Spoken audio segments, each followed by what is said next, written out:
All right. Well, anyway, it's only, I think, the third or fourth time I've been to this program in Sheffield. But we are here just trying to do our little bit to share spiritual message with anyone who would like to hear, particularly based on the Bhagavad Gita. So we're going to start by doing some chanting, some kirtan. Who has no experience of kirtan or doesn't know what kirtan even is? Okay, so kirtan is a type of meditation. Okay, let's start in the very beginning. Let's start with the word yoga. So, yoga is a very, very popular thing. And if we type in the word yoga on Google and go for an image search, what is it that we think we're going to see? Any ideas? Let's hear some ideas. Joe, what do you think we'll see if you do an image search of yoga? Basically, someone lying down doing some sort of tough kind of exercises. Someone's going to be stretching. Yeah. Anything else that you would see if you did an image search of yoga? Business. Huh? Business. Business. Big bucks. Big bucks. I don't know how much it's worth, but it's billions. It's $1 billion industry.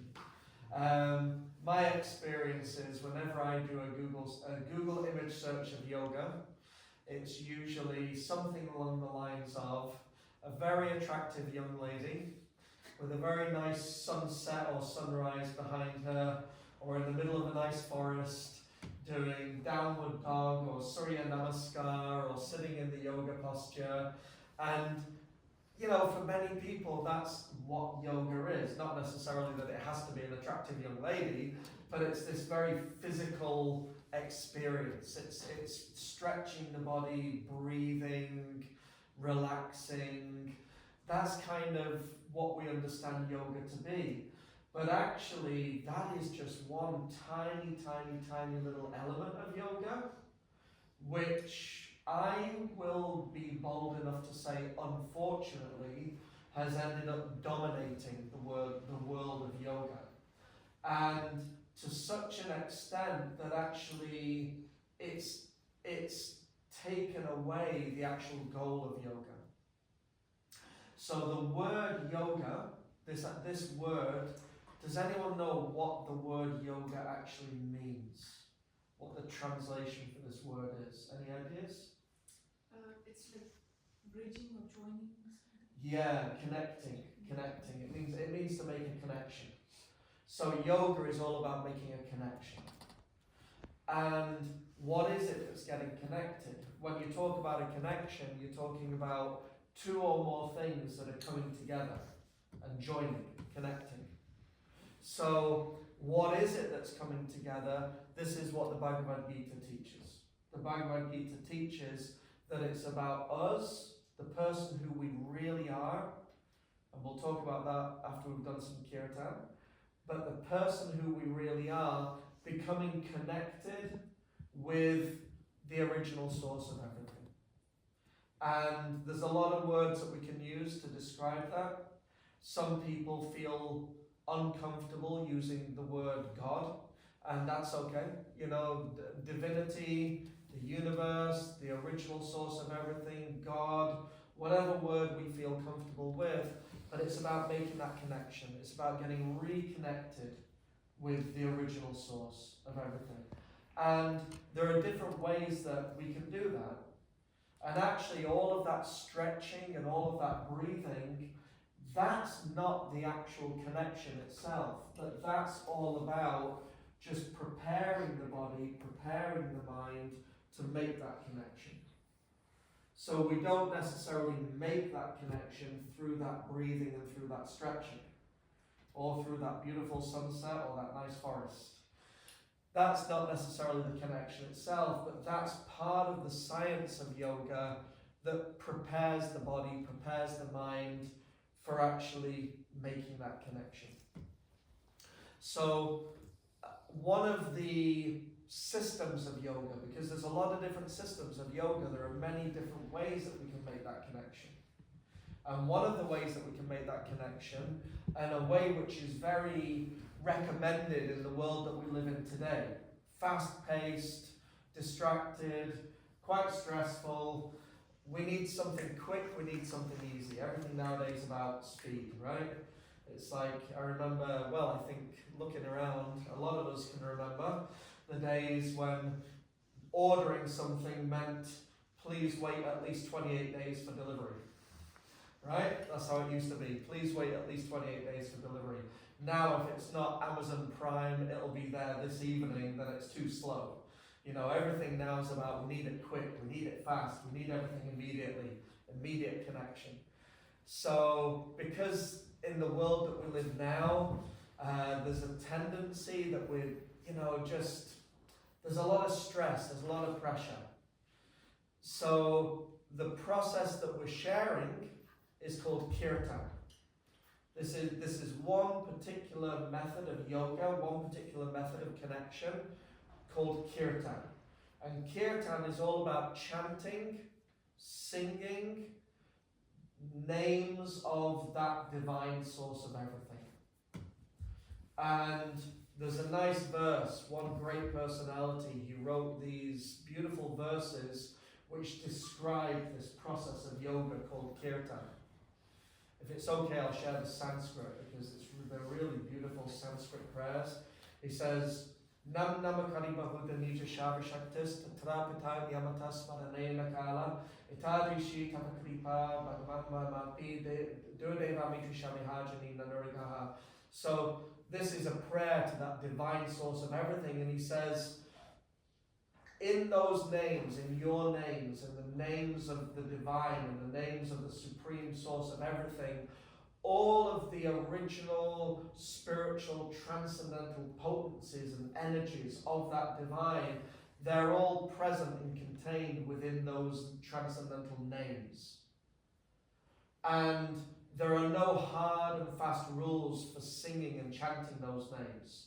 Anyone, at any time, in any place, can take the opportunity of this process of kirtan, of chanting these names of the divine, and by chanting these names, can feel connected. And there are different ways that we can do that. One of them is to get some beads, like these ones down here, sit down and just chant the names. And the other one is by singing together. That's called kirtan. And kirtan works in a call and response way. One person sings a mantra, everyone else repeats, sings it back.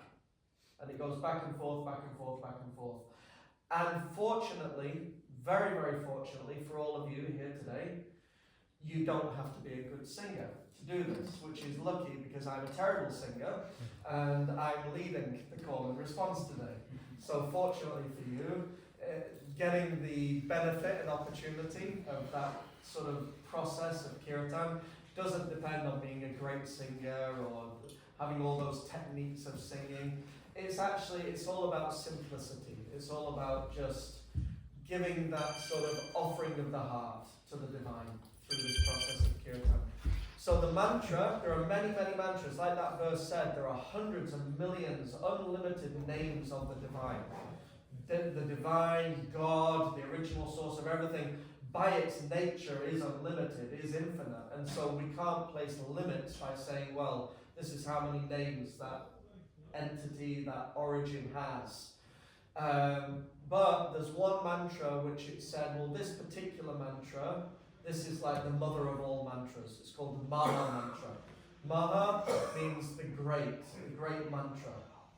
And that mantra, some of you may be familiar with, some of you may have heard it, is Hare Krishna, Krishna Krishna, Hare Hare, Hare Rama, Rama Rama, Hare Hare.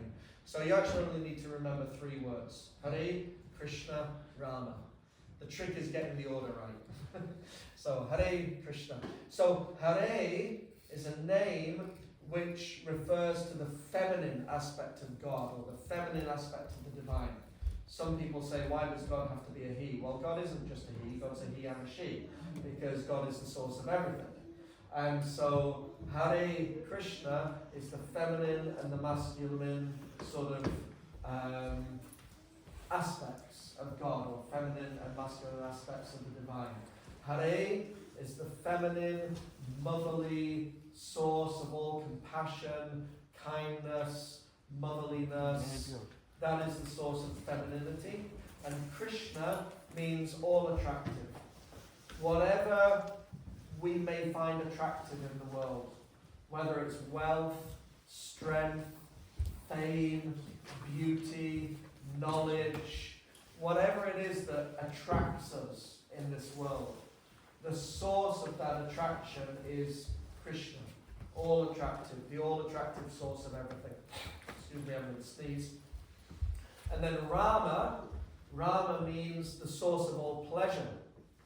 So whatever gives us joy, whatever gives us happiness, whatever gives us pleasure in the world, the source of that happiness and pleasure, the source of that sort of experience of joy and pleasure is Rama. So God, the divine, is the original source of everything. The source of all kindness and compassion, the source of all attractiveness, and the source of all pleasure.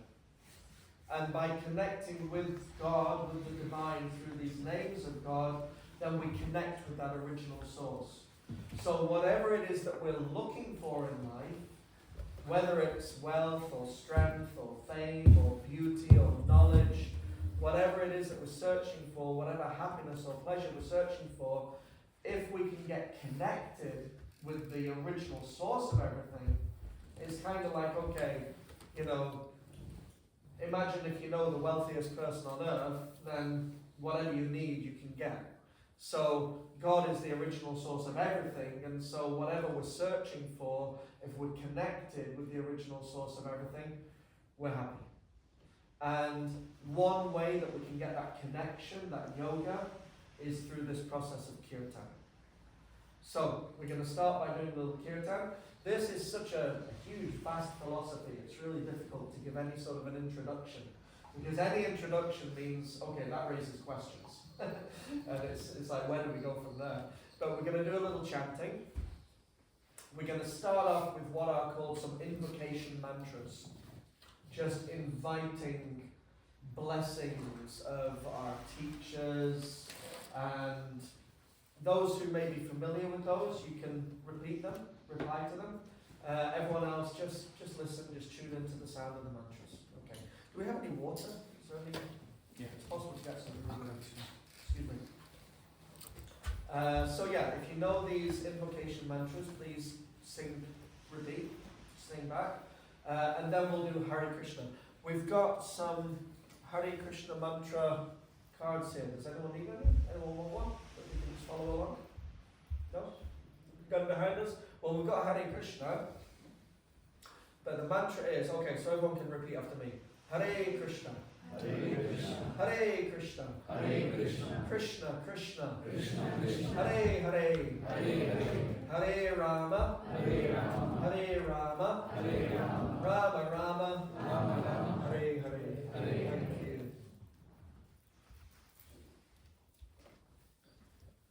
And there's millions of melodies and tunes that we can sing these mantras in. But I like to keep things simple. So we'll keep the melodies simple and probably quite consistent as well. And the main thing is just tune into the sound. Just close your eyes and just listen to the sound of the mantra and just try and absorb in chanting that mantra. Nama Om Vishnu Padaya Krishna Prasthaya Bhutale Srimati Bhakti Vedanta Swami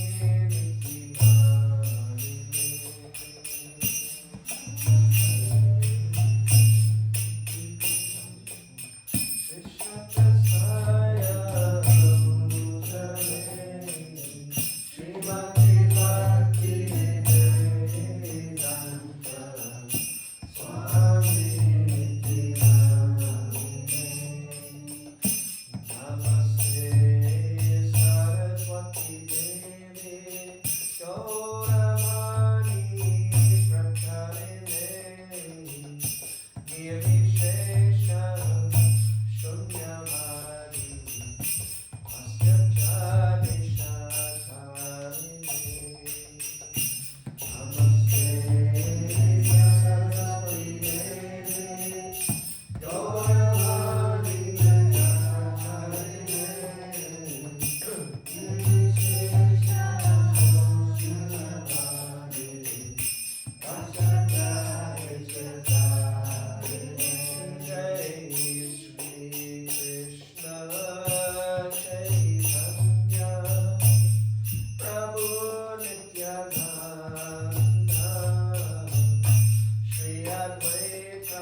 your eyes. Take a deep breath. The word mantra means, well, mana means the mind. Tra means to deliver or to rise above. So all day long, our mind may be talking non-stop, maybe making so much noise, placing so many demands on us. I need to do this, I need to do this, I need to do this, I need to remember this, I need to go there, I need to do this, I need to get this done. The mind never stops placing demands.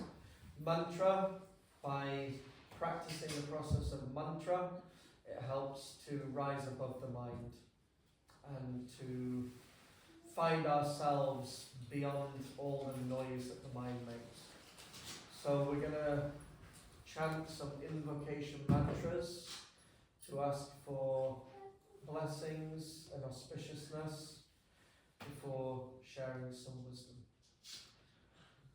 Om Ajnana-timirandasya Gyananjana Shalakaya Chakshur-unmilitam Yena Tasmai Shri Guruve Namaha Shri Chaitanya Manobhishtam Stapatam Yena Bhutale Swayam-rupa Kadamayam Kadati Swapadantikam Vandeham Shri Guru Shri Yuta Padakamalam Shri Gurun Vaishnavamscha Shri Rupam Sagrajatam Sahagana Raghunatam Vidham Tam Sajivam Sarvaitam Savadutam Parijana Sahitam Krishna Chaitanya Devam Shri Radha Krishna Padan Sahagana Lalita Shri Vishakam He Krishna Karuna Sindhu Dinabando Jagatpate Gopesha Gopika Kanta Radha Kanta Namostute Tapta Kanchana Gorangi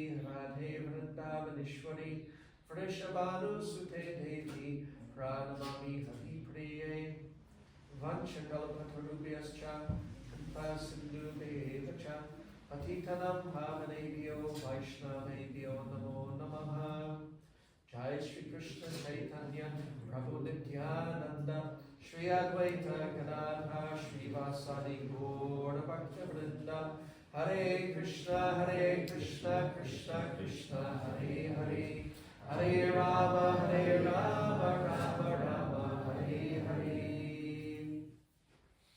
So, Hare Krishna. This is the Bhagavad Gita. If you were to go into a bookshop and see this book, which department, which part of the store do you think it would be? Philosophy, okay. Anything else? Religion, anything else? Spirituality. I would say you're all correct. The Bhagavad Gita contains philosophy, contains religion, contains spirituality. And actually in Sanskrit, which is an ancient language, in fact sometimes it's even described as the mother of all languages. So many of the world's languages can be traced back to the Sanskrit language. And Sanskrit is also Sanskrit has a Sanskrit name, which is Devanagari. And Devanagari literally means the language of the gods. So it's a very, very, very deep, very profound, very, very spiritual language. And in Sanskrit, a book like the Bhagavad Gita would be in the category of something called Shastra. Shastra. And Shastra is an interesting word because it has a few different meanings. We find that a lot in Sanskrit. Sanskrit, very often, one word can have several different meanings. And the word Shastra, it means, well, we may translate it in English into the word scripture. So scripture tends to sort of indicate religion or spirituality. But also there is Shastra and there is Shastra. So Sanskrit is a bit of a tricky language. There's subtle differences. If you actually read Sanskrit, I can't read Sanskrit, I can't speak Sanskrit. I can show off from time to time and say a few Sanskrit verses and mantras that make it look like I really know my stuff, but actually I don't know too much Sanskrit. But when you read Sanskrit, you see sometimes the letters. So if you see the letter A, sometimes it'll just be the letter A, sometimes it'll be the letter A with a little line over the top, sometimes it'll be the letter A with a sort of slash going upwards like that, and depending on those little symbols, then that will determine how you pronounce the word. So if it's got a line over the top, it's a little bit of a longer A. So there's Shastra and Shastra. Very subtle difference. But the word Shastra means weapon. Means weapon.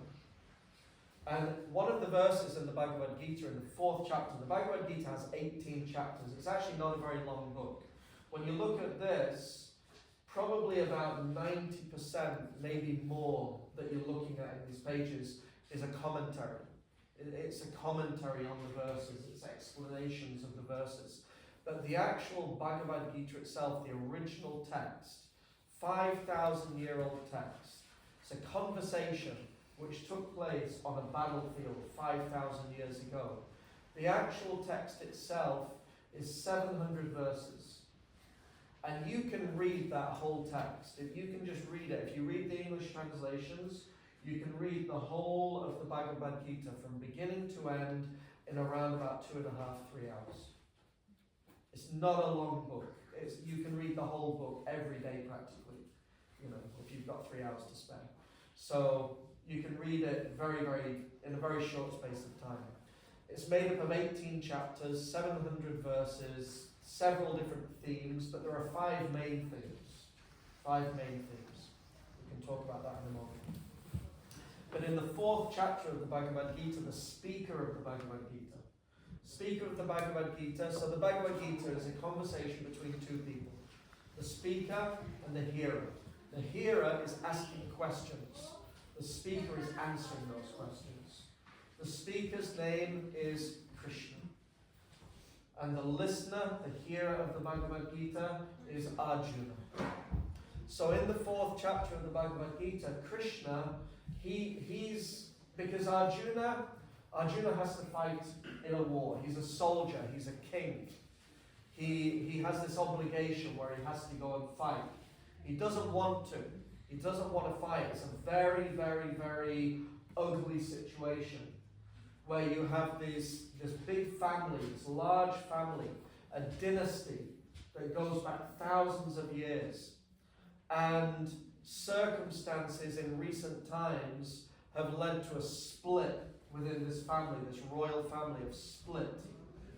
And one part of the family has been behaving in a very manipulative, very twisted way to try to steal away the kingdom from the other half of the family. And this other half of the family, they're known as the Pandavas. The Pandavas, it means the sons of Pandu. So their father died at quite a young age. And so these 5 brothers, the Pandavas, they were then sort of adopted by their father's brother. And their father's brother's children became very, very inimical, very envious towards the Pandavas. They hated that now they had to share the kingdom with their cousins. And so they were always trying to manipulate things to get rid of their cousins. They even tried to kill them, they tried to poison them, they tried to burn them to death. They did so many things to try and kill their cousins. But the Pandavas were always protected by Krishna. And eventually circumstances have led to this point where all diplomacy has failed, all conversations have fallen apart, and now there's going to be a war. There's going to be a battle, a huge battle. They're on a battlefield. 5,000 years ago, it's a huge field of battle. It's a very interesting dynamic because they actually arranged beforehand. They said, okay, we're going to have to fight to decide this. So, where should we have the battle? Where should we have the battle? Because it should be warriors fighting against warriors. No one else should be involved. There was an honor. There was a certain honor there where we're not just going to drop bombs on cities and kill innocent civilians. The fight is between us, so let us fight it out. And the king wouldn't just say, okay, all my soldiers, you go off and fight on my behalf, and I'm going to go and hide in the basement. That's what happens nowadays. Someone says, we're going to have a war, Okay, you're going to fight for me, and I'm going to hide down here where I'm safe. You guys go out, you go fight, you die on my behalf, and once it's all over, let me know who won. But back then there was a certain honour. It was, okay, the fight's between us, let's do this in an honourable way, let's fight. So they arranged this battlefield. And Arjuna, he's actually feeling traumatized because it's a family battle. He's now going to have to fight and kill people who he's grown up with. Circumstances have led to his own teachers, who he loves very much, being on the opposite side, and he has to fight against them. So he's very, very disturbed indeed. And one of the points that Krishna makes, because Krishna actually begins the Bhagavad Gita. So like we said, it's 18 chapters. Now the first chapter of the Bhagavad Gita is just an introduction. It's, okay, here's the battlefield, here's the soldiers, here's what's going on. And in the first chapter, Arjuna has a total breakdown. He's looking out and he sees all the soldiers, and I can't fight these people, I can't kill these people, these are my brothers, they're my cousins, they're my teachers, they're my friends. I can't fight against them, I can't kill them. So he turns to Krishna and he says, Krishna, you tell me what to do. I don't know what to do, I'm completely bewildered. I'm sure many of us have been in a situation where we're overwhelmed with emotion and confusion, and at that time the intelligence practically stops working. We just, what do I do in this situation? You know, the death of a loved one, or some very challenging situation in life, it can hit us so hard that we lose our faculties, we lose our sense of being able to just decide what's the right thing to do in this circumstance. So Arjuna turns to Krishna and he says, Krishna, help, please help. Now I accept you as my guru, I accept you as my teacher. You're full of wisdom, please help me, please guide me, please tell me what's the right thing to do. I'm confused about my duty, sorry I'm going to sneeze. You know it's coming, you just don't know when. So, but he says, I'm confused, I don't know what to do, tell me what to do. So the very first thing that Krishna teaches is, okay, let's first of all discuss, who are you? You say you're confused, you say you're bewildered, you say you don't know who you want to fight, you say all these people are your brothers and your cousins and your teachers and your fathers and this, that, and the next thing. Let's first of all, let's start from the bottom and work our way up. So the first thing that Krishna teaches in the Bhagavad Gita is, let's first of all figure out who you are. Okay? Do you have a mind? Have you ever changed your mind? Yes. You've changed your mind. So you changed your mind. Okay? Not me, in fact. You changed your mind. Okay. Hands up anyone here who's got intelligence. Or we think we have. Ramananda, have you ever used your intelligence? Sometimes, from time to time. You used your intelligence. Yeah. You know, and we say, you know, oh, my leg hurts. My arm hurts. My arm actually does hurt. I've had a sore shoulder for weeks. So my shoulder hurts. My shoulder hurts. I've got a headache. My head hurts. I've changed my mind because my head hurts. I've changed my mind. I've decided to use my intelligence and not go out tonight. So who is this me? If it's my intelligence, and if it's my mind, and if it's my body, and my leg, and my head, well, who's this me? Who's the me? So this is where Krishna begins the Bhagavad Gita. You are not your intelligence. You are not your mind. You are not your body. You are you. And what is the soul? What is the name that is given to that thing that is you? That thing in Sanskrit is called Atma.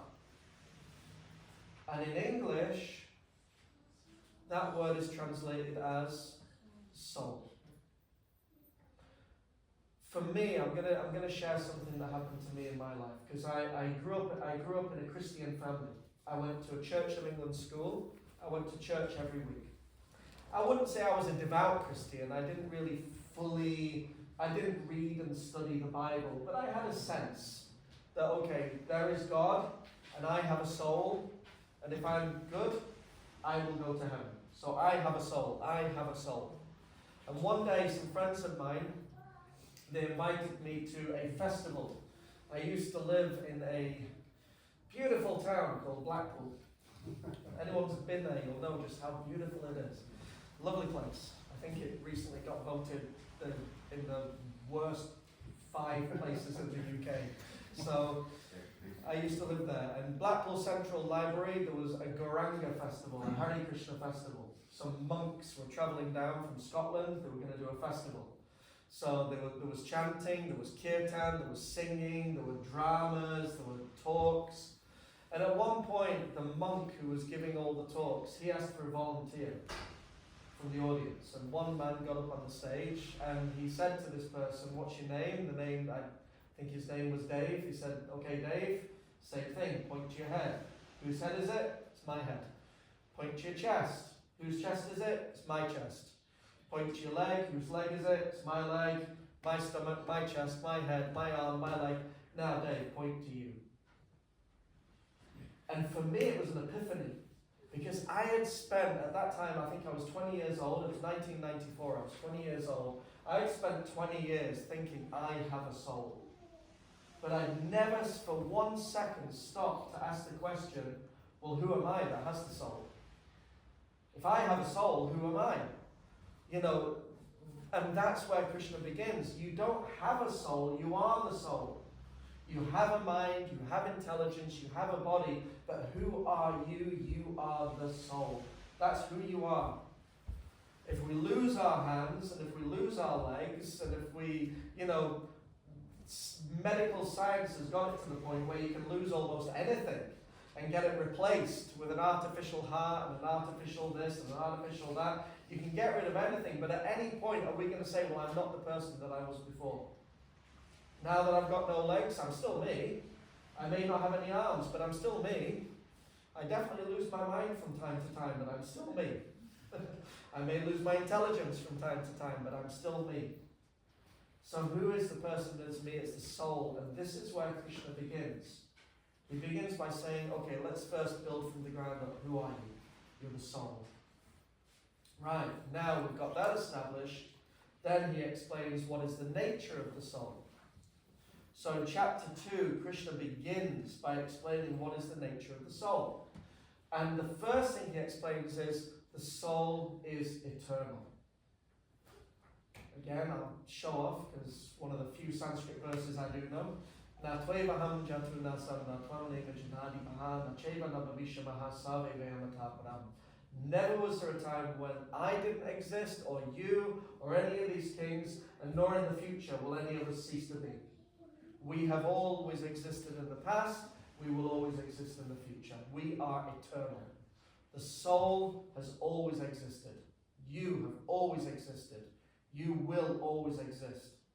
The body is temporary. The body comes into existence for some time, stays for a while, and then ceases to exist. But you existed before this body came into existence, and you will continue to exist after this body changes. So this is where Krishna begins. We're all eternal. And then he starts to talk about the journey of the soul.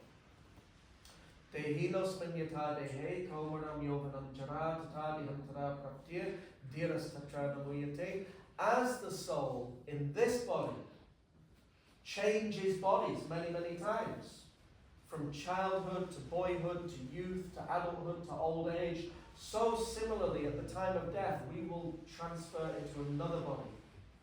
And a sober person is not bewildered by such a change. So then he introduces this concept of transmigration of the soul, reincarnation.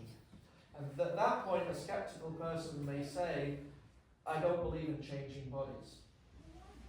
Well, I've got a photograph of me, aged 9 years old, Luke Skywalker, lightsaber in hand, Jedi robes, and I look at that picture and I think, where has that body gone? that body is long gone. That little boy, the body's definitely a little bigger than it used to be, you know, in both directions. So the body's gone. We change bodies. We don't have the same. We don't have the same body that we had when we were children, but we remember having that body. We have memories of being in that body. We remember it. Why? Because the body's changed, but I haven't. I'm the same person, and I can remember having that body. The body may no longer be there, but I'm still here. I have that memory. In this life, we change bodies many times, very slowly, very subtly. So slowly and so subtly that we don't notice it happening. But look back at a photo of even 5 years ago, what to speak of 35 years ago, and it's like, oh yeah, changes are taking place. You know, the face is not quite as high as it used to be. You know, it's like the body's changing all the time, but we're not changing. And then Krishna explains, you know, a sober person is not bewildered by such change. So that means a self-realized person. A self-realized person, someone who actually knows who they are. And this is what yoga is all about. Yoga is all about becoming reconnected with who am I. Actually knowing who I am. Not just in theory, not just philosophically, but actually having that knowledge. So if I'm eternal, if I've always existed, then there must be some memory, some understanding, something deep within me that knows who I've always been, but I've forgotten. If I've had many, many lives in the past, and I will have many, many lives in the future, then where has my memory gone of who I really am? So yoga is like a waking up process. A waking up process. That we are the soul, but we are in like a sleeping condition. A sleeping condition. In the Bhagavad Gita, Krishna describes how there are 3 modes of nature, 3 aspects of nature, 3 aspects of the world that surrounds us. And depending on our consciousness, depending on how we are connected with the world around us, that will determine the state of our consciousness. And those 3 modes of nature in Sanskrit are called sattva, rajas, tamas, which in English means goodness, passion, ignorance. And for many of us, we're in that state of tamas, that state of ignorance, that state of forgetfulness. We've forgotten who we are. We've forgotten our real identity. We've been in this material world for such a very, very, very long time that we no longer have any memory of where we came from.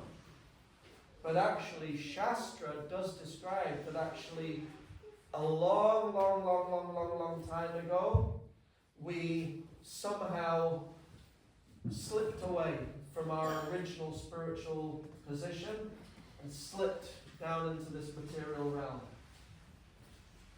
So this principle of Shastra, spiritual wisdom, it is like a user manual. It's a user manual. How to use the material world and how to get out of the material world.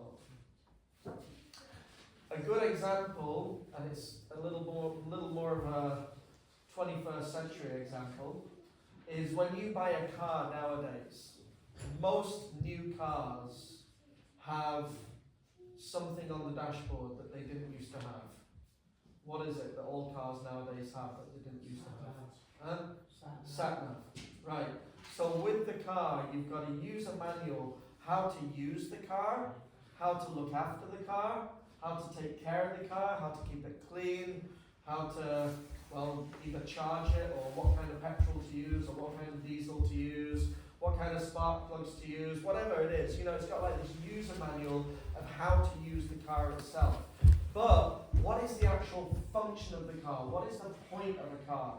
Do we get a car so that we can keep it in the garage and just go and sit down, chill out? I'm going to sit in the car for an hour.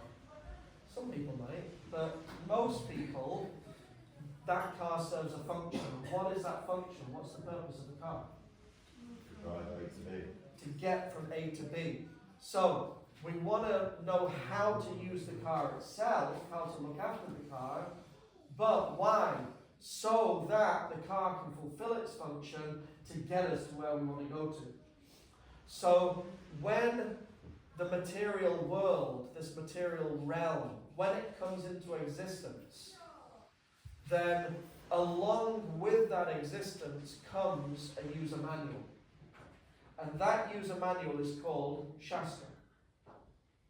And that Shastra tells you how to live in the world in a way that you can be happy, peaceful, and settled, and how to get out of the world at the end. How to actually get out of the world once we come to the end of our duration in this world. And that is what the Bhagavad Gita does. The Bhagavad Gita tells us who you are, where you are, how to live in the world peacefully, happily, successfully, in a settled way. What is the ultimate destination beyond the world, and how to get there. And it does all of that in just 700 verses. It's like a seed that contains this incredibly dense tree with so many roots and branches and fruits and flowers. There's so much contained. You can read this book over and over and over and over again. Put up your hand if you've read the Bhagavad Gita. A few of you. Put up your hand if you've ever had the experience of reading the Bhagavad Gita for the 6th, 7th, 8th, 9th, 10th time and thinking, I don't remember reading that, that's far out. Anyone ever had that experience? Yeah? It's like, I don't even remember reading that verse before, and I've read this like 20 times. Because this is not an ordinary book. Shastra is not ordinary literature. One of my favourite movies when I was a little kid, shows off my age, Never Ending Story. Anyone ever seen it? The Never Ending Story, you seen it? So it's actually a book, but I was always a movie person when I was a kid, so I watched the movie. But it's a book, it's a story, it's about a little boy called Bastian, and he's always getting bullied in school. He's always being bullied. And one day he's bullied in a really horrible way, and he runs away from the bullies, and he goes and hides. And he hides in the attic in his school. And he has this book, he finds this book, and the book is called The Never Ending Story. And he starts reading through the book, and it's like this amazing fantasy world of incredible creatures and kings and queens and, demons and he's reading it, and as he's reading it, he's feeling more and more and more and more that he's kind of entering into the story. He's part of the story. And then at a certain part of the story, the main character in the story starts talking to him and starts addressing him. And he's thinking, how's this possible? How's this going on? I'm just reading it, but the characters are actually talking to me. Because it's not just ink on a page, but it's like this magical book that he's entering into. This is like Shastra. Shastra is like the actual, real life, never-ending story. There are things that exist within this world.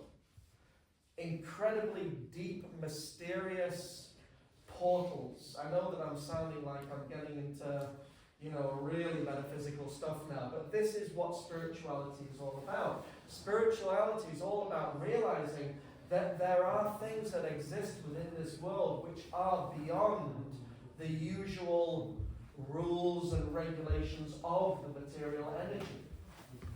There are, mystical, spiritual books and knowledge and wisdom and spiritual processes, yogic processes, which in time can literally transport us to another world.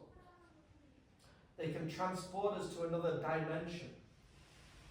And this is what Krishna teaches through the Bhagavad Gita, is how we can access those things, how we can access this spiritual transcendental realm which is beyond the world that we live in now.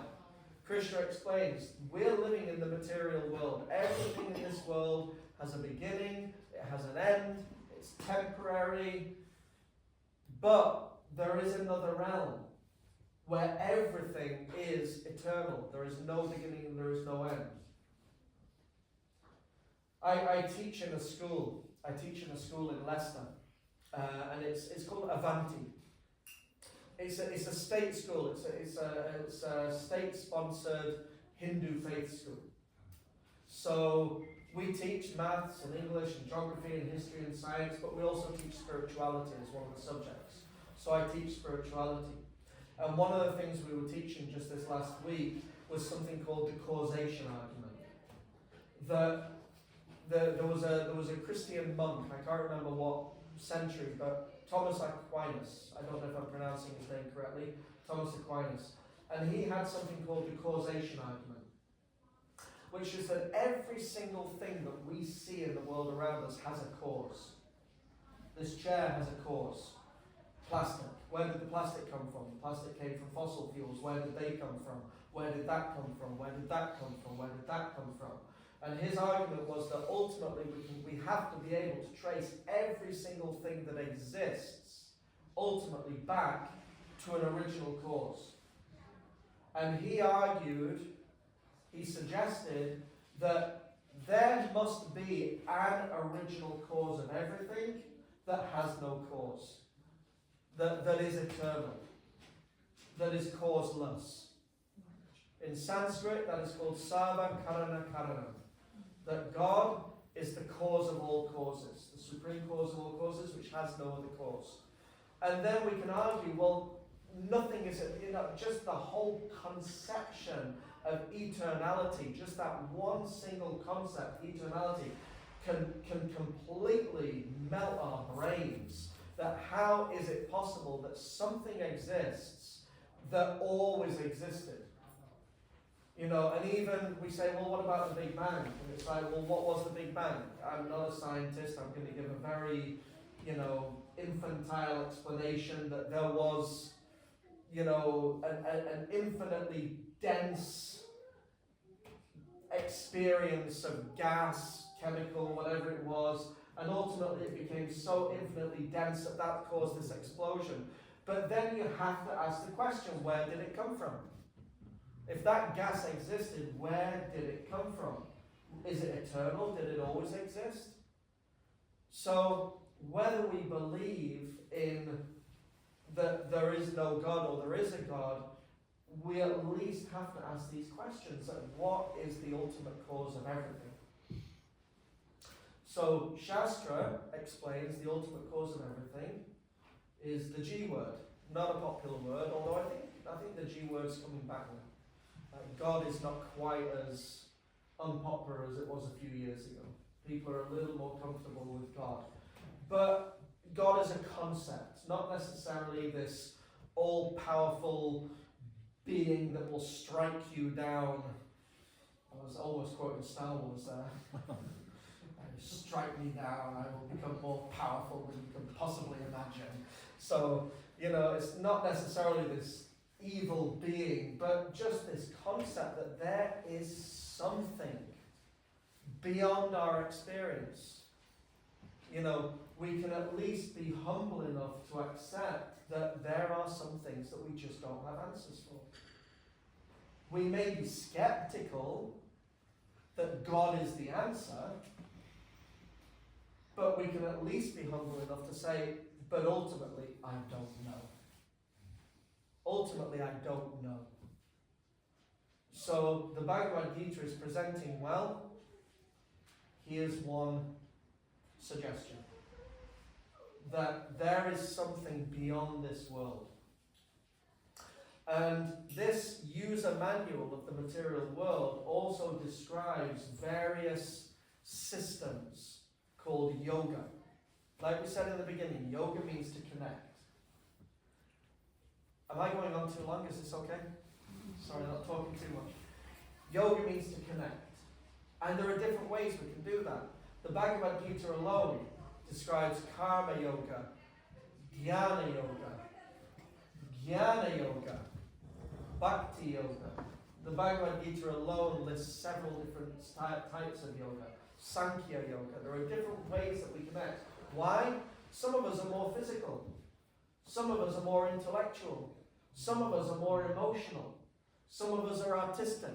Some of us act more on the mental platform. Some of us act more on the intellectual platform. Some of us act more on the physical platform. Why? Because we're all individuals. We're all different. We're all unique. And so there are many, many ways that we can connect with God according to who we are and what we are. So there are ways that we can do that. And one of the ways, and actually the way which is like a universal way, is this process of kirtan. Kirtan, that everyone can come together and sing and dance and chant and glorify God. Excuse me. And there is a verse which describes, what is it? Premadan Harinam, Golokara Premadan Harinam Sankirtan. That from that spiritual realm, from that realm which is beyond the material world, this transcendental sound vibration has descended from the spiritual realm to the material realm. And by connecting with that transcendental sound vibration, that then acts as a connecting bridge to connect us back to the realm from where that sound vibration came. So spiritual transcendental sound vibration is kind of like someone from up above has called out Hare Krishna, and we're hearing it down here, Hare Krishna, and it's like we're following the echo. We're following that echo back to the spiritual world. It's like, imagine you're in a really, really, really, really dark cave system, and you're trying to find your way out, and someone at the end is going, over here, and you're just following the sound. If I move in this direction, I'm getting further away. If I move in this direction, I'm getting closer. It's more to the left, it's more to the right. You're following the sound. Following the sound back until you reach the origin of the sound, and then you get out. So this transcendental sound of kirtan is like the original echo of the spiritual world that has descended into the material world to give us the route back to the spiritual world again. And sound is very, very powerful. Maybe nowadays things are changing. I know that I wake up when my watch starts vibrating. But traditionally, how do we wake up in the morning when it's time to get up for work? How do we wake up? Do you wake up in the morning for work? No? But how do we wake up in the morning if we need to get up for work? As Indians, Huh? what we prefer is when the hen grows, then we wake up. Okay. Well, when I used to wake up for work, there was this evil invention, horrible invention called an alarm clock. It's one of the worst things that's ever been created by man. You're lying in peaceful slumber and there's just wakes you up like that. So that's not a very nice way to wake up. But sound is very powerful. It wakes you up, gets you out of that sleeping condition. So the soul is in this sleeping condition. And sound vibration is the sound that wakes up the soul. So when we bring that sound, it's explained in Shastra that the soul, it's said that the soul actually has dimension. Spiritual, but it has a dimension. 1/10,000th the size of the tip of a hair. So if you take a hair and you divide the tip of a hair into 10,000 times, which I think is pretty much impossible. But that's the dimension of the soul. And that thing which is so small that it will never ever be possible to actually perceive with any scientific instrument is so powerful that it is giving life and consciousness to the whole body. Not just our body, even the body of an elephant, even the body of the largest, the body of a blue whale. That same spiritual spark, 1/10,000th the size of the tip of a hair, is present within that body. And as long as it is present within that body has life, because the soul is the source of life in the body. In yoga, we do say it, but we learn that rather than saying a person has died, we say a person has left their body. person has departed, has left the body. Why? Because that's what death is. Death means the soul has left this body and has moved on to the next destination. And as soon as the soul is no longer present within the body ceases to function.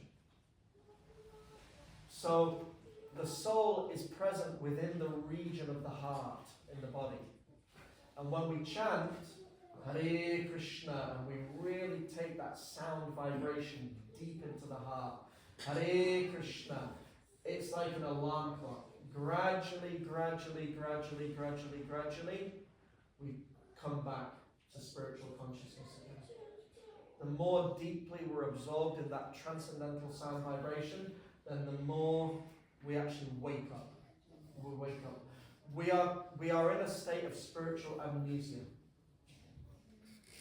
And I don't know if this is true. I think there's an element of truth to it. That when a person has amnesia, like forgetfulness of who they are, then one of the things that is done is, well, play them the music that they like to hear. Show them the movies and the TV shows that they like to watch. Surround them with the people that they love. Take them to the places that they like to go. Because all of that knowledge, all of that information is there. It's still there. But it's kind of become dislodged. And then by reconnecting with those things that are familiar to the person, it gradually brings them back to an awareness of who they are. In exactly the same way, we all have an original spiritual position which we've forgotten. We have an original spiritual identity which we have forgotten. Because we've been in this world for such a long time, life after life after life after life. The Shastra explains that there are 8,400,000 species of life within the material world.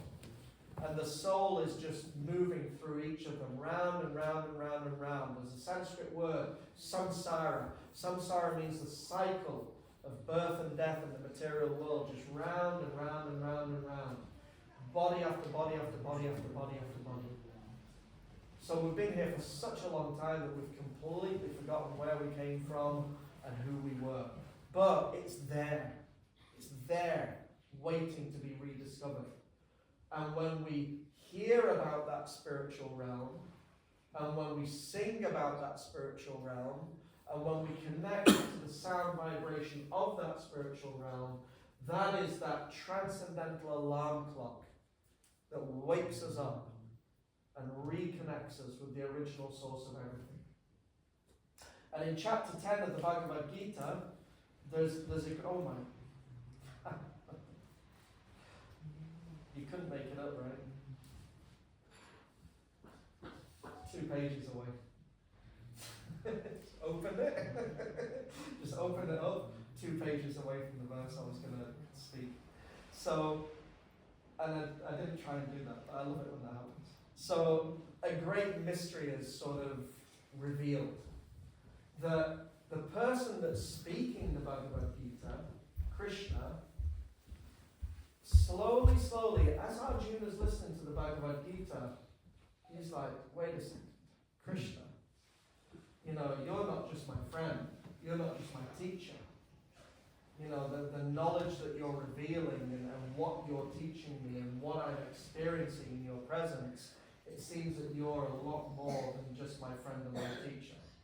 And in the 10th chapter, Krishna says, Aham savasya prabhavo mata savam prabhatate iti matva bhajanti mam buddhabhava samamvitaha.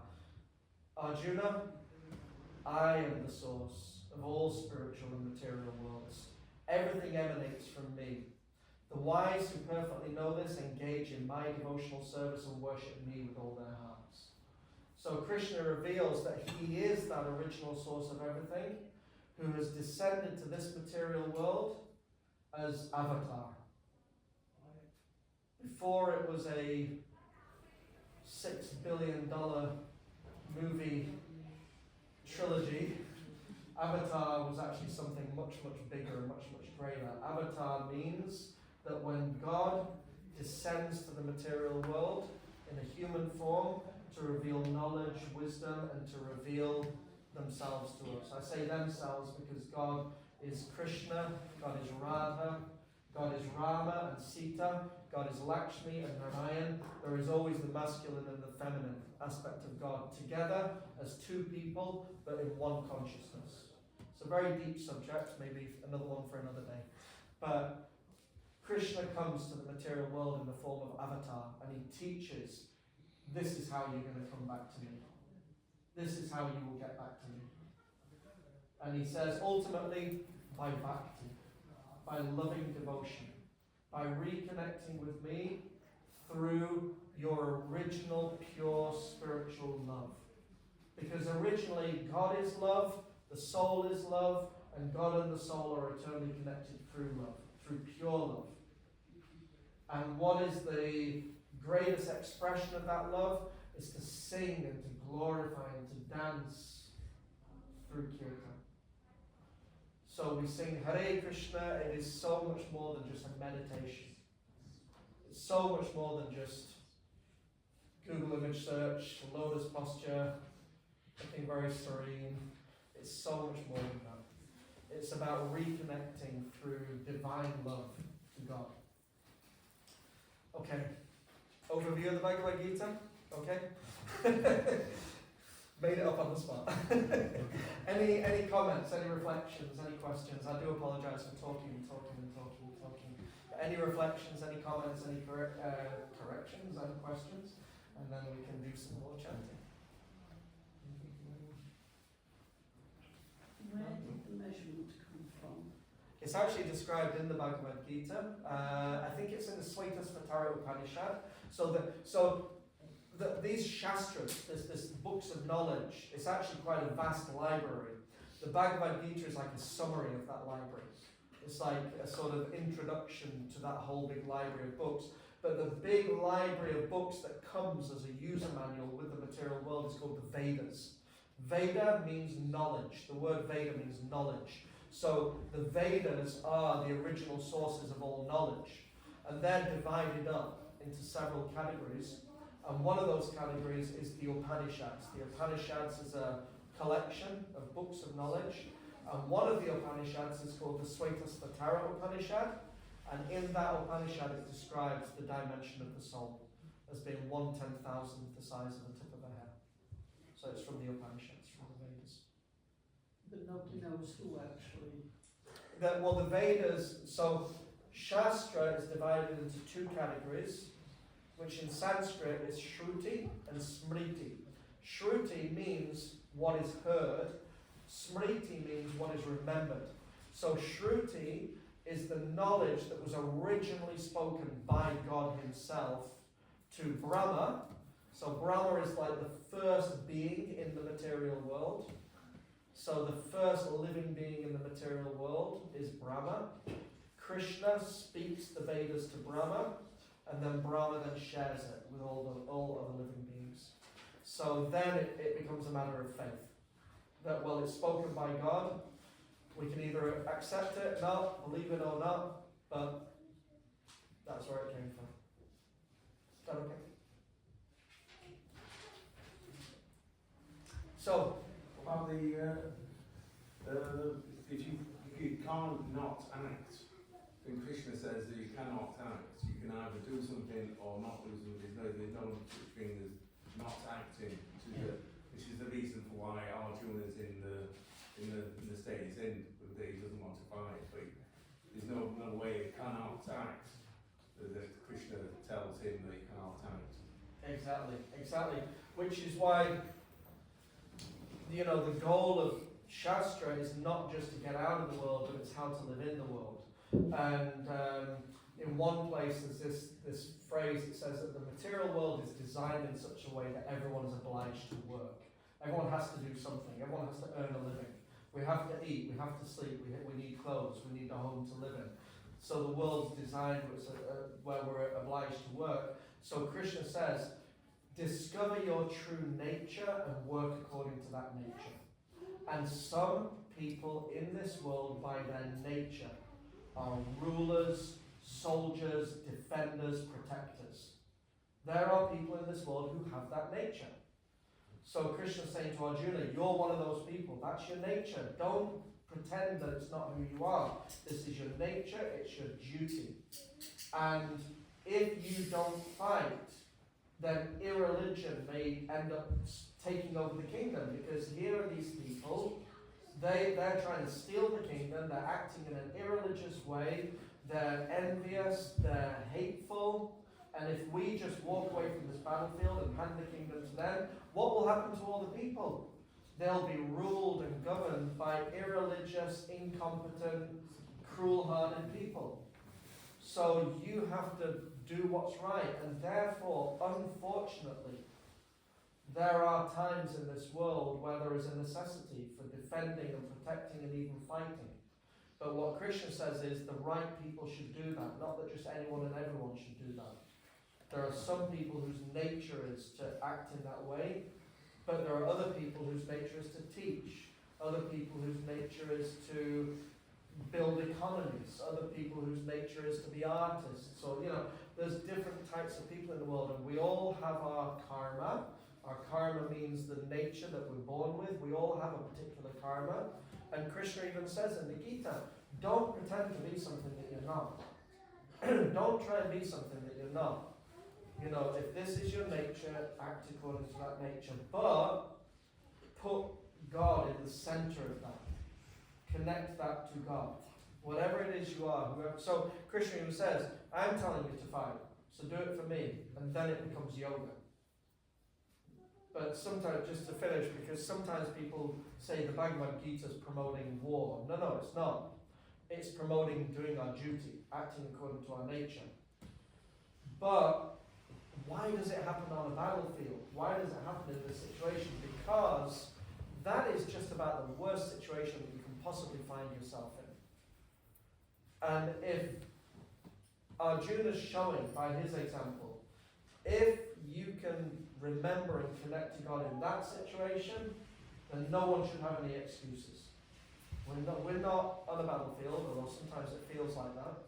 Walking down the Fargate on a Saturday afternoon sometimes feels like you're on a battlefield, but we're not necessarily in that situation. But life is tough. Life throws things at us. Life has ups and downs. So Krishna's saying, ups and downs are going to be there. But throughout it all, connect with me. I'm just thinking that the material world is like about the Kurukshetra, and it is our duty, and the battle is within. Yes. So it's down to us individuals to just chisel away at the lust, anger, greed, false prestige. The battle is here and now in the material world. Yeah, and there is that element to the Bhagavad Gita. The Bhagavad Gita has both a literal element, a historical element, but it also has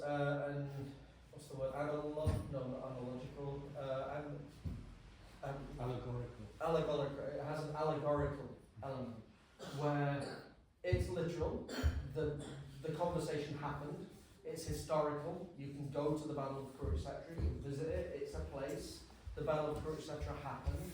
Krishna existed. Arjuna existed. So there's a historical element, but there's also an allegorical element. That life is like a battlefield. Even if we don't leave the house, with the battle with the mind, the battle to just get out of bed in the morning can be a heck of a battle at times. Just dealing with everything the mind throws at us. And that's why Krishna says in the 6th chapter, the mind is the friend of the conditioned soul or his enemy. For one whose mind is controlled, the mind is the best of friends. For one whose mind is uncontrolled, the mind is the worst enemy.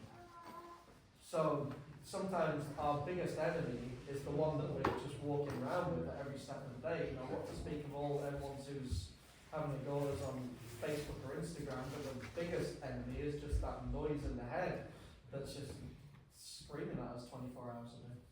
But Krishna teaches just, the process of yoga, mantra, mind, rise above. So mantra allows us to rise above that noise. Helps us to rise above the noise of the mind. Do we want to move on to the next part? Yeah, I think Rachel takes over from here. Do you want to sit here?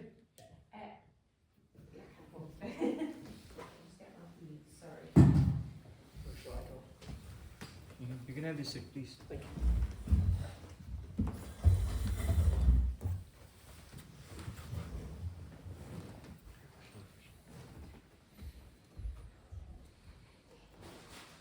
Hare Krishna, everybody. Nice to see everybody here and some new faces. So we're going to do a little bit of chanting together. So Jai Krishna's just going around some beads, if anybody's got their own beads.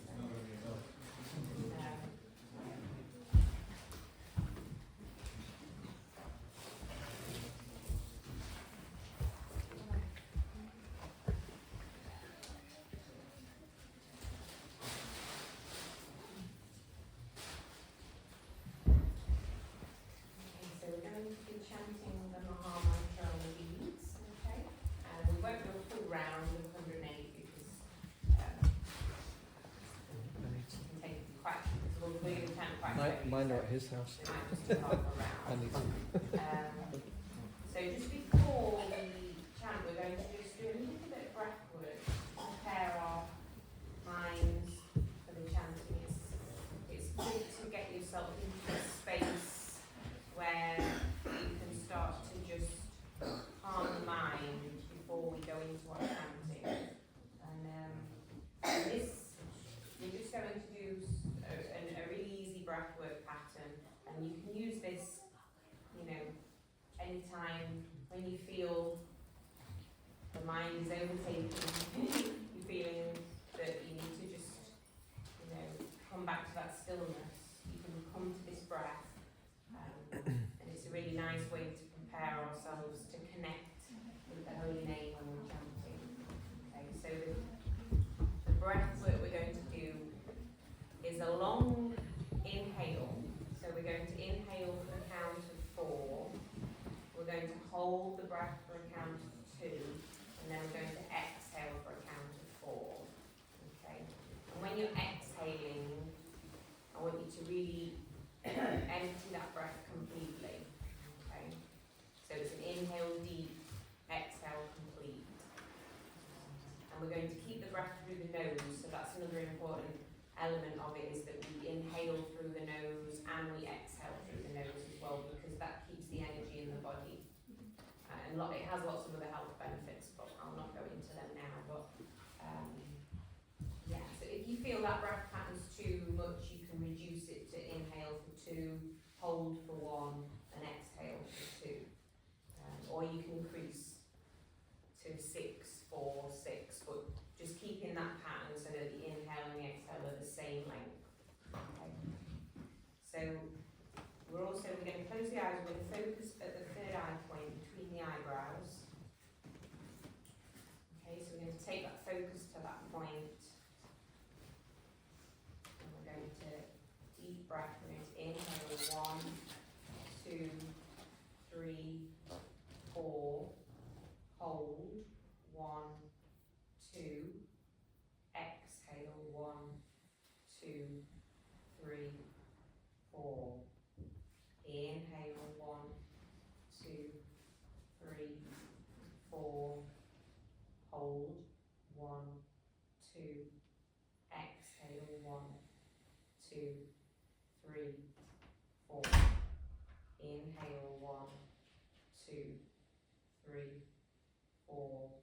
Hold the breath, 1, 2.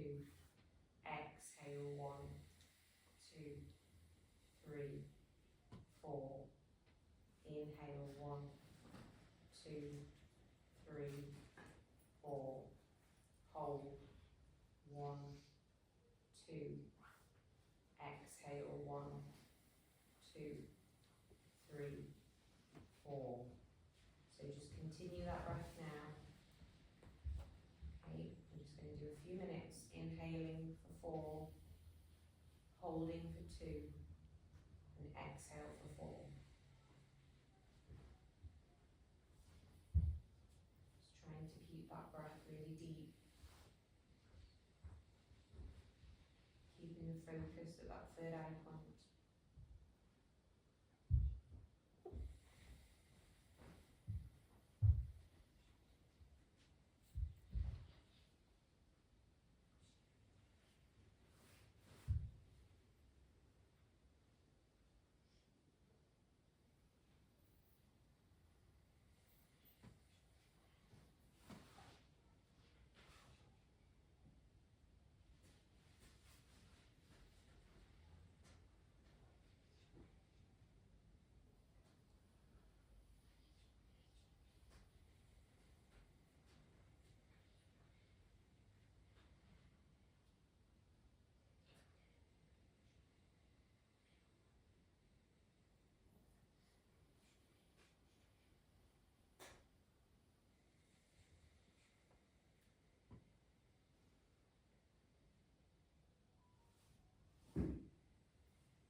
breath, to find that place of stillness. Just do another minute.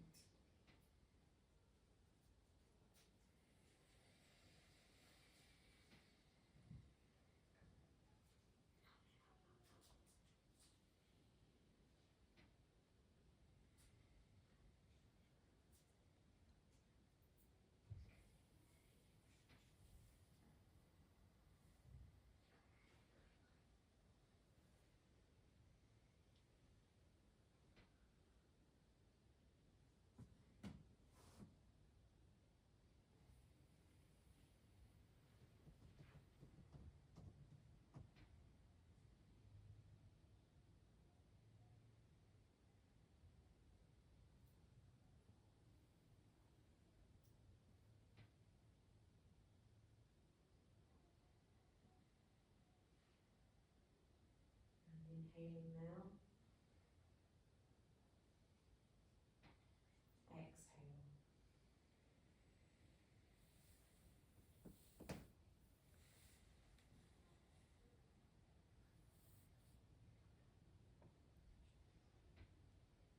Finding with these.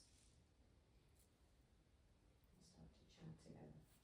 Jai Shri Krishna Chaitanya Prabhu Nityananda Shri Advaita Gadadhara Sri Hare Krishna, Hare Krishna, Krishna Krishna, Hare Hare, Hare Rama, Rama Rama, Hare Hare, Hare Krishna, Krishna Krishna, Hare Hare, Hare Rama, Rama Rama, Hare Hare, Hare Krishna, Krishna Krishna, Hare Hare, Hare Rama, Rama Rama, Hare Hare, Hare Krishna, Krishna Krishna, Hare Hare, Hare Rama, Rama Rama, Hare Hare, Hare Krishna, Krishna Krishna, Hare Hare, Hare Rama, Rama Rama, Hare Hare, Hare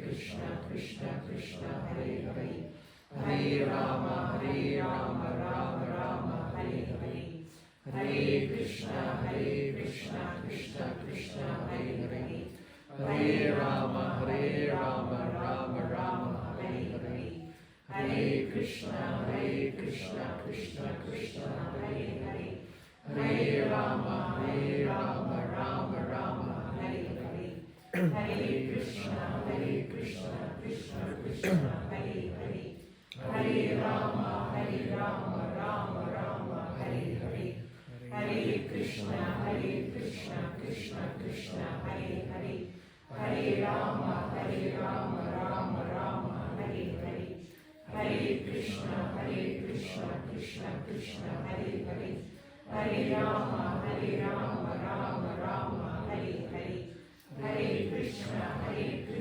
Krishna Krishna, Hare Hare, Hare Rama, Rama Rama, Hare Hare, Hare Krishna, Krishna Krishna, Hare Hare, Hare Rama, Rama Rama, Hare Hare, Hare Krishna, Krishna Krishna, Hare Hare, Hare Rama, Rama Rama, Hare Hare, Hare Krishna, Krishna Krishna, Hare Hare, Hare Rama, Rama Rama, Hare Hare, Hare Krishna,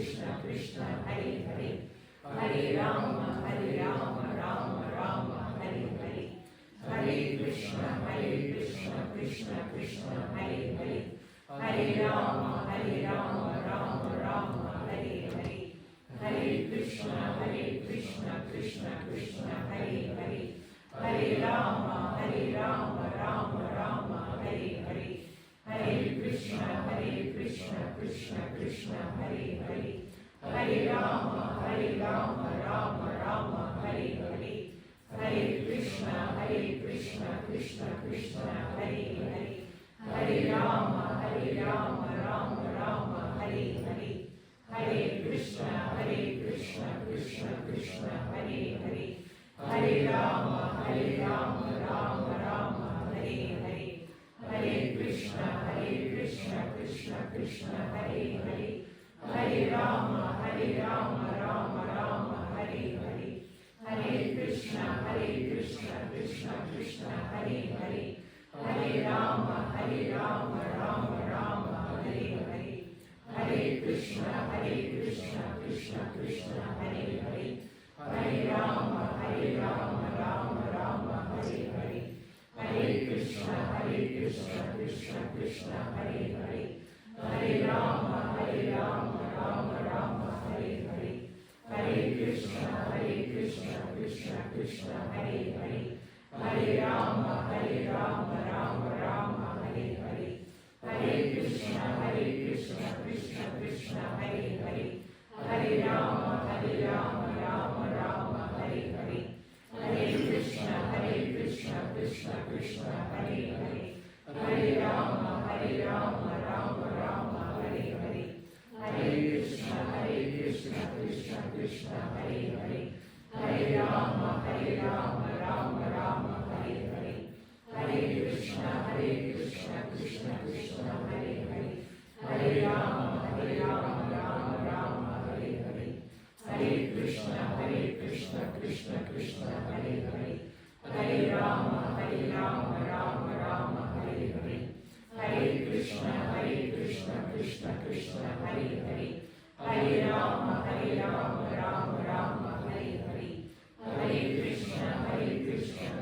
Krishna Hare Hare. Hare Rama, Rama Rama, Hare Hare. Hare Krishna, Krishna Hare Hare. Hare Rama, Rama Rama, Hare Hare. Hare Krishna, Krishna Hare Hare. Hare Rama, Rama Rama, Hare Hare. Hare Krishna, Krishna Hare Hare. Hare Rama, Rama Rama, Hare Hare. Hare Krishna, Krishna Hare Hare. Hare Rama, Rama Rama, Hare Hare. Hare Krishna, Krishna Hare Hare. Hare Rama, Rama Rama, Hare Hare. Hare Krishna, Krishna Hare Hare. Hare Rama, Rama Rama, Hare Hare. Hare Krishna, Krishna Hare Hare. Hare Rama, Rama Rama, Hare Hare. Hare Krishna, Krishna Hare Hare. Hare Rama, Rama Rama, Hare Hare. Hare Krishna, Krishna Hare Hare. Hare Rama, Rama Rama, Hare Hare. Hare Krishna, Krishna Hare Hare. Hare Rama, Rama Rama, Hare Hare. Hare Krishna, Krishna Hare Hare. Hare Rama, Rama Rama, Hare Hare. Hare Krishna, Krishna Hare Hare.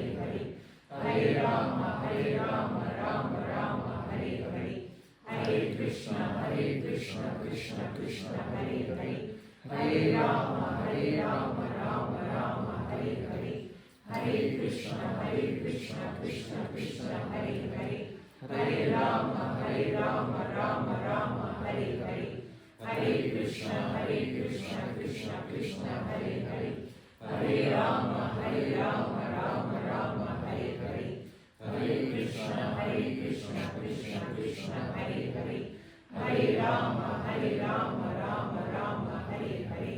Hare Krishna, Krishna Hare Hare. Hare Rama, Rama Rama, Hare Hare. Hare Krishna, Krishna Hare Hare. Hare Rama, Rama Rama, Hare Hare. Hare Krishna, Krishna Hare Hare. Hare Rama, Rama Rama, Hare Hare. Hare Krishna, Krishna Hare Hare. Hare Rama, Rama Rama, Hare Hare. Hare Krishna, Krishna Hare Hare. Hare Rama, Rama Rama, Hare Hare. Hare Krishna, Krishna Hare Hare. Hare Rama, Rama Rama, Hare Hare. Hare Krishna, Krishna Hare Hare. Hare Rama, Rama Rama, Hare Hare. Hare Krishna, Krishna Krishna, Hare Hare, Hare Rama, Rama Rama, Hare Hare, Hare Krishna, Krishna Krishna, Hare Hare, Hare Rama, Rama Rama, Hare Hare, Hare Krishna, Krishna Krishna, Hare Hare, Hare Rama, Rama Rama, Hare Hare, Hare Krishna, Krishna Krishna, Hare Hare, Hare Rama, Rama Rama, Hare Hare, Hare Krishna, Krishna Krishna, Hare Hare, Hare Rama, Rama Rama, Hare Hare, Hare Krishna, Krishna Krishna, Hare Hare, Hare Rama, Rama Rama, Hare Hare, Hare Krishna, Krishna Krishna, Hare Hare, Hare Rama, Rama Rama, Hare Hare, Hare Krishna, Krishna Krishna, Hare Hare, Hare Rama, Rama Rama, Hare Hare, Hare Krishna, Krishna Krishna, Hare Hare, Hare Rama, Rama Rama, Hare Hare, Hare Krishna, Krishna Krishna, Hare Hare, Hare Rama, Rama Rama, Hare Hare, Hare Krishna, Krishna Krishna, Hare Hare, Hare Rama, Rama Rama, Hare Hare, Hare Krishna, Krishna Krishna, Hare Hare, Hare Rama, Rama Rama, Hare Hare, Hare Krishna, Krishna Krishna, Hare Hare, Hare Rama, Rama Rama, Hare Hare, Hare Krishna, Krishna Krishna, Hare Hare, Hare Rama, Rama Rama, Hare Hare, Hare Krishna, Krishna Krishna, Hare Hare, Hare Rama, Rama Rama, Hare Hare, Hare Krishna, Krishna Krishna, Hare Hare, Hare Rama, Rama Rama, Hare Hare, Hare Krishna, Krishna Krishna, Hare Hare, Hare Rama, Rama Rama, Hare Hare, Hare Krishna, Krishna Krishna, Hare Hare, Hare Rama, Rama Rama, Hare Hare, Hare Krishna, Krishna Krishna, Hare Hare, Hare Rama, Rama Rama, Hare Hare, Hare Krishna, Krishna Krishna, Hare Hare, Hare Rama, Rama Rama, Hare Hare, Hare Krishna, Krishna Krishna, Hare Hare, Hare Rama, Rama Rama, Hare Hare, Hare Krishna, Krishna Krishna, Hare Hare, Hare Rama, Rama Rama, Hare Hare, Hare Krishna, Krishna Krishna, Hare Hare, Hare Rama, Rama Rama, Hare Hare, Hare Krishna, Krishna Krishna, Hare Hare, Hare Rama, Rama Rama, Hare Hare, Hare Krishna, Krishna Krishna, Hare Hare, Hare Rama, Rama Rama, Hare Hare, Hare Krishna, Krishna Krishna, Hare Hare, Hare Rama, Rama Rama, Hare Hare, Hare Krishna,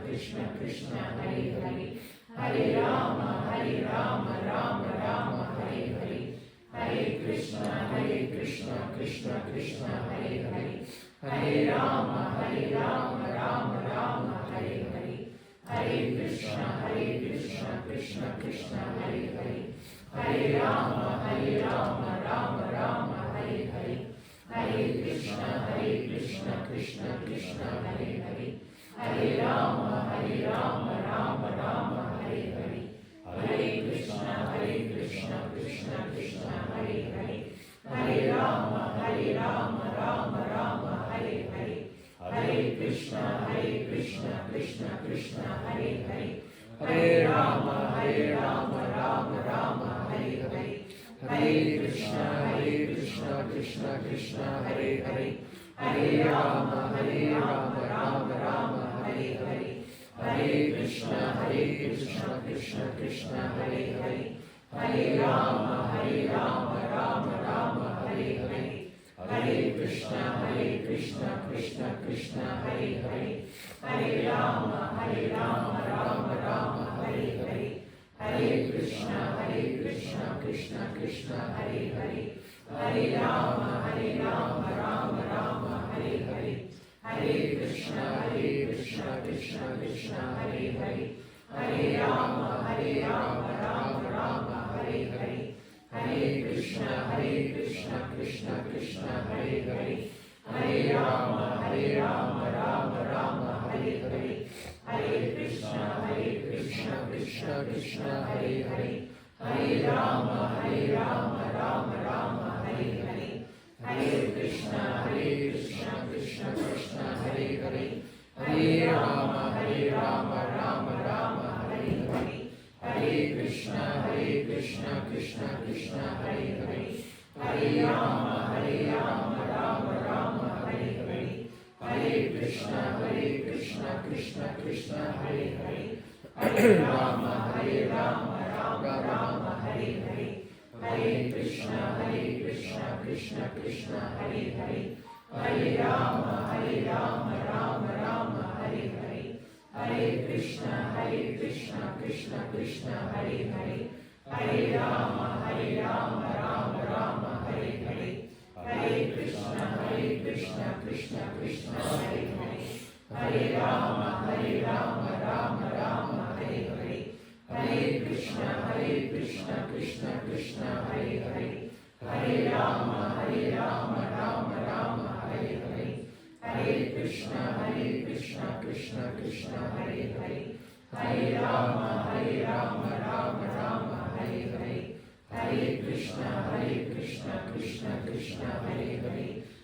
Rama, Rama Rama, Hare Hare, Hare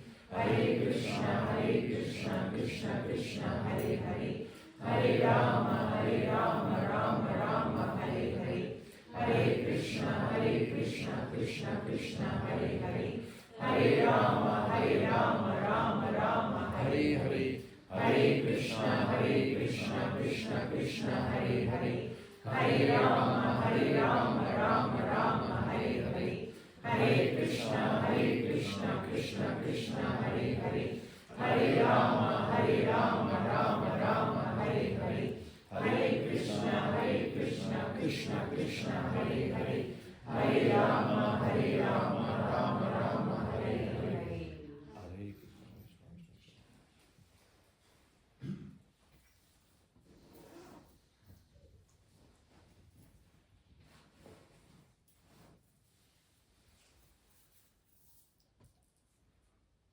Just take a minute just to feel the vibrations going on.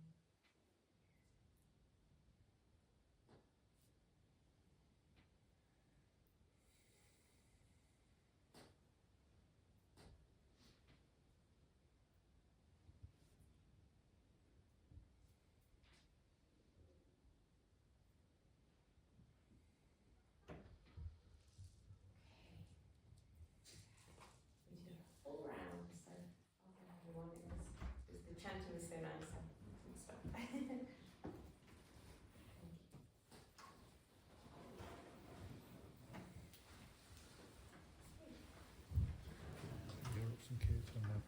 Who's going to do? Is there anyone good kids on the do? That way it's the variety.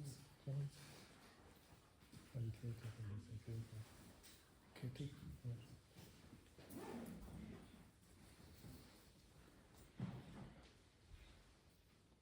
Is it harmony?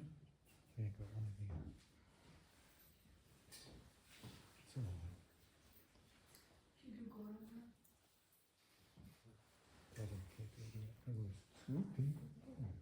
No. So I just collected these beads. Hare Krishna,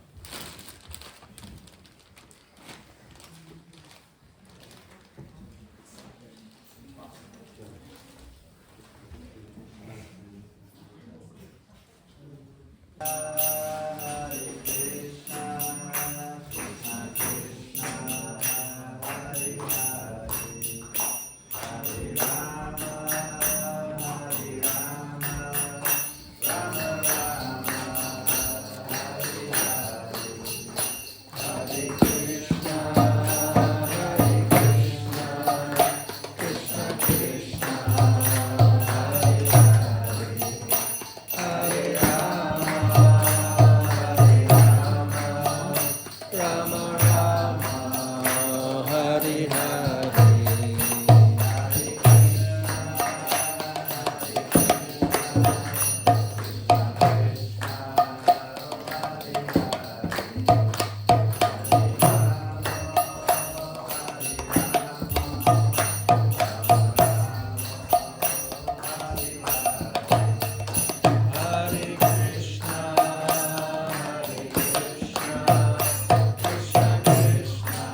So I think we're eating now. We're having some prasadam, right?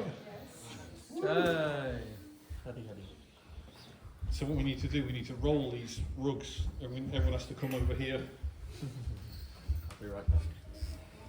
If it's roll this one back. Yeah, if we roll it.